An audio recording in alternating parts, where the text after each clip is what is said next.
स्वागत है दोस्तों आपका हमारे चैनल एस मोटिवेशनल गुरु में। आज की इस वीडियो में हम बात करेंगे टॉपिक डिज़ास्टर मैनेजमेंट के बारे में, जो हमारा 6वां टॉपिक है। ठीक है, जो डिज़ास्टर मैनेजमेंट हमारा टॉपिक है, इसमें जो हम पहली बात करेंगे वो है डिज़ास्टर होता क्या है।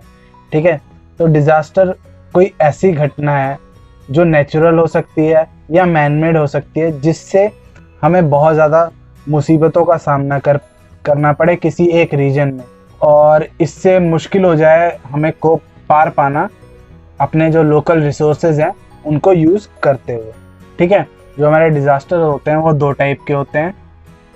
ठीक है, जो पहला होता है वो होता है नेचुरल, जो हमें प्रकृति के द्वारा हमारे ऊपर डिज़ास्टर आते हैं, और दूसरा होता है मैन मेड।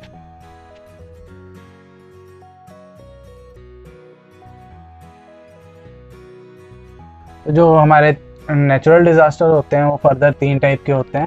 ठीक है, पहला होता है विंड रिलेटेड। ठीक है, तो विंड रिलेटेड जो होते हैं वो होते हैं हमारे स्टॉर्म, ठीक है, साइक्लोन, टाइफून एक्सेट्रा। ठीक है, मैंने आपको 3 बताया, इतने आप लिख देंगे तो ये इतने काफ़ी होते हैं। ठीक है, एग्जाम्पल देने के लिए। उसके बाद बारी आती है वाटर रिलेटेड। ठीक है, तो पहला होता है फ्लड्स, जो बाढ़ आ जाती है हमारी। उसके बाद क्लाउड बर्स्ट, जो हमारे बादल फटते हैं। उसके बाद बारी आती है हमारे क्या कहते हैं, ड्रॉट, जब बारिश ना हो सूखा पड़ जाता है एक्सेट्रा। उसके बाद बारी आती है जो हमारे ज़मीन की वजह से जो हमें डिज़ास्टर आते हैं। पहला है इसमें अर्थक्वेक्स। ठीक है, जब भूकंप आ जाता है तो धरती हिलने लगती है, जिसकी वजह से हमारा बहुत ज़्यादा नुकसान होता है। बिल्डिंगें गिर जाती हैं, पोल्स गिर जाते हैं, इलेक्ट्रिसिटी का नुकसान हो जाता है। ठीक है, उसके बाद जो दूसरा है इसमें वो है सुनामी। अब आप कहेंगे सुनामी तो समुद्रों में आती है, तो ये अर्थ रिलेटेड कैसे हो सकता है।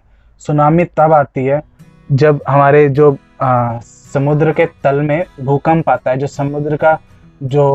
समुद्र के धरती होती है नीचे, उसमें जब भूकंप आता है तो बहुत ही लंबी जो वेव्स होती हैं वो आते हैं, जिसको हम सुनामी कहते हैं। ठीक है, उसके बाद आती है लैंडस्लाइड।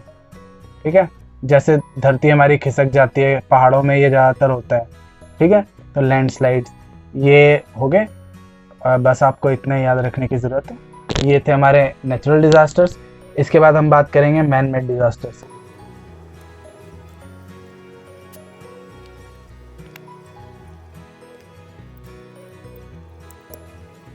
तो जो हमारे मैन मेड डिज़ास्टर्स हैं, इसमें पहला है एक्सीडेंट्स। ठीक है, जो हमारे रोड एक्सीडेंट हो गए, रेल एक्सीडेंट हो गए, ये सारे हमारे मैन मेड डिज़ास्टर हैं, जो हमारी गलती की वजह से होते हैं। ठीक है, उसके बाद बारी आती है फायर। ठीक है, कहीं आग लग जाती है, जैसे किसी बिल्डिंग में आग लग गई, तो वो भी एक मैन मेड डिज़ास्टर है, क्योंकि वो भी हमारी गलतियों की वजह से लगती है। उसके बाद बारी आती है इंडस्ट्रियल मिसहैप्स। इंडस्ट्रियल मिसहैप्स में जैसे कहीं गैस लीक हो गई। ठीक है, गैस लीक हो गई किसी इंडस्ट्री में, ऑयल लीक हो गया कहीं किसी समुद्री उसमें। ठीक है, ये सब हमारी मैन मेड डिज़ास्टर हैं। ठीक है, उसके बाद बारी आती है वॉरफेयर की, जैसे कहीं बहुत बड़ी जंग हो गई। ठीक है, उसकी वो भी हमारी एक मैन मेड डिज़ास्टर है। और जो टेररिस्ट एक्टिविटीज़ होती हैं, जैसे कहीं टेररिस्ट ने हमला कर दिया, बम ब्लास्ट कर दिया, ठीक है, वो भी हमारी एक मैन मेड डिज़ास्टर है। इसके बाद बारी आती है कि हम कैसे इन डिज़ास्टर से लड़ सकते हैं, और इसमें एनसीसी का क्या रोल है। तो हमारे जो एनसीसी कैडेट्स हैं, वो जब डिज़ास्टर कोई होता है तो उसमें वो क्या रोल प्ले कर सकते हैं।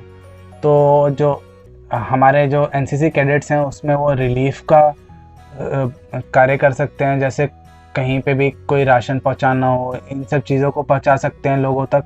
ठीक है, रेस्क्यू का काम कर सकते हैं, जैसे कहीं बाढ़ आई है, ठीक है, कहीं लोग फंसे हुए हैं तो उनको वहाँ से निकालने का काम कर सकते हैं अंडर पुलिस सुपरविजन, या फिर जो भी वहाँ पे एजेंसी वहाँ पे काम कर रही है।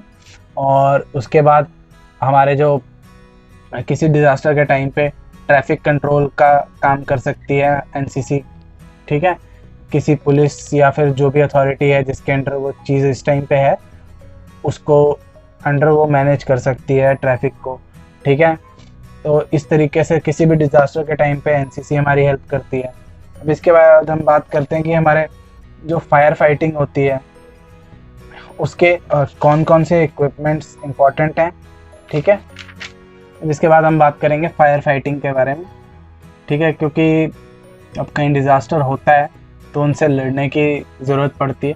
तो फायर फाइटिंग यानी जो हमारे फायर फाइटर्स वगैरह होते हैं उनका इसमें क्या रोल रहता है। तो पहली बात तो आती है हमारी कि इसमें आग वगैरह जैसे लगती है तो वो कैसे लगती है, क्या कारण होते हैं।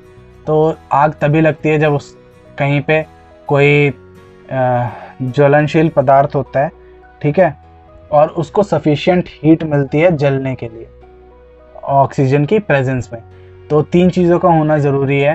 पहली बात तो ऑक्सीजन का कहीं पे आग लगने के लिए, ठीक है, किसी सब्सटेंस का जो ज्वलनशील हो, और जो तीसरी चीज़ है वो है हीट की ज़रूरत पड़ती है, क्योंकि जब तक कोई भी चीज़ अपने इग्निशन पॉइंट तक नहीं पहुंचेगी जहां उसको आग लगती है तब तक आग नहीं लगेगी। इसलिए इन तीनों चीज़ों का होना ज़रूरी है आग लगने के लिए, ठीक है।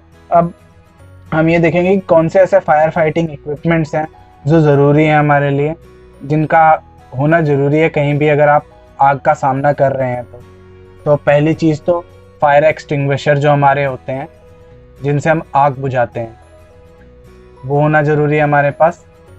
उसके बाद जो आते हैं जो पंप्स होते हैं हमारे, जहाँ बिल्डिंग्स में, बड़ी बड़ी बिल्डिंग्स में ऊपर पंप्स लगाए होते हैं, और जो हमारी दमकल विभाग की गाड़ियाँ आती हैं फायर डिपार्टमेंट की, उनमें भी जो ये वाटर पंप्स होते हैं इनका होना ज़रूरी है, ठीक है। उसके बाद बकेट्स होती हैं, जो सैंड बकेट्स वगैरह होती हैं, वाटर बकेट्स होती हैं, वो होना ज़रूरी है अगर आपको आग से लड़ना है तो। उसके बाद आपकी रस्सी वगैरह चाहिए, आपको कंबल चाहिए, ठीक है, ब्लैंकेट, रोप्स, अगर आपको कहीं किसी को बचाना है आग से तो, ठीक है। तो ये तो थे हमारे फायर फाइटिंग में जो काम का आने वाली चीज़ें होती हैं। इसके बाद हम बात करेंगे